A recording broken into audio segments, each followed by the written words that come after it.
Assalamualaikum warahmatullahi wabarakatuh. Perkenalkan, nama saya Cynthia Ramadhani dengan NPM 216910798 dari kelas 4D. Di sini saya akan menyelesaikan tugas video media pembelajaran dengan dosen pengampu Putri Oktahadianti SPD MPD dengan materi makhluk hidup dan lingkungannya. Tidak ada makhluk hidup yang bisa memenuhi kebutuhan hidupnya sendiri, termasuk manusia. Misalnya, agar dapat bertahan hidup, manusia perlu makan. Makanan manusia berasal dari tumbuhan dan hewan. Sementara itu, hewan pemeliharaan dan tumbuhan tidak dapat hidup dengan baik tanpa bantuannya manusia. Hubungan antara makhluk hidup dengan lingkungan dapat digambarkan sebagai berikut, yaitu individu, populasi, komunitas, ekosistem, dan biosfer.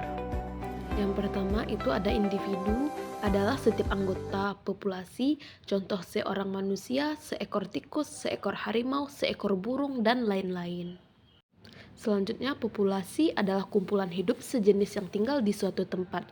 Contoh populasi manusia, populasi tikus, populasi harimau, dan populasi gajah. Sedangkan komunitas adalah kehidupan bersama antara makhluk hidup yang terdiri dari beberapa populasi yang hidup bersama di suatu tempat. Komunitas tersusun dari 2 atau lebih populasi. Komunitas dibedakan menjadi 2, yaitu komunitas akuatik dan komunitas terestrial.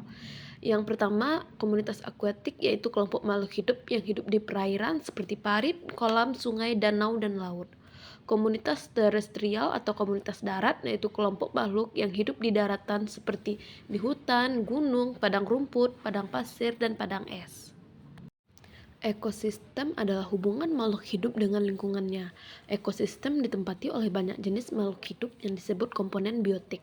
Ekosistem juga ditempati oleh benda mati yang disebut komponen abiotik. Contoh komponen biotik yaitu manusia, hewan, dan tumbuhan. Sedangkan komponen abiotik adalah suhu, kelembapan, sinar matahari, dan mineral.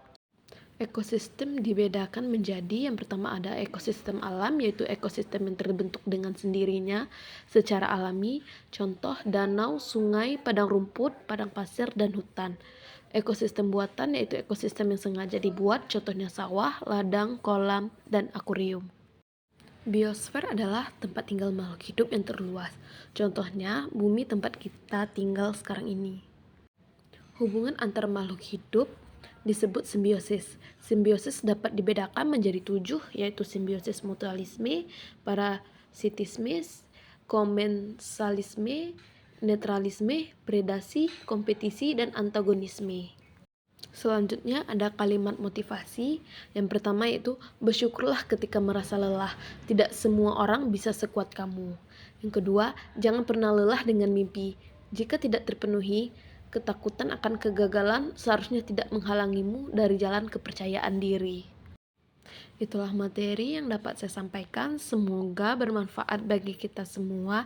Saya tutup dengan Assalamualaikum warahmatullahi wabarakatuh.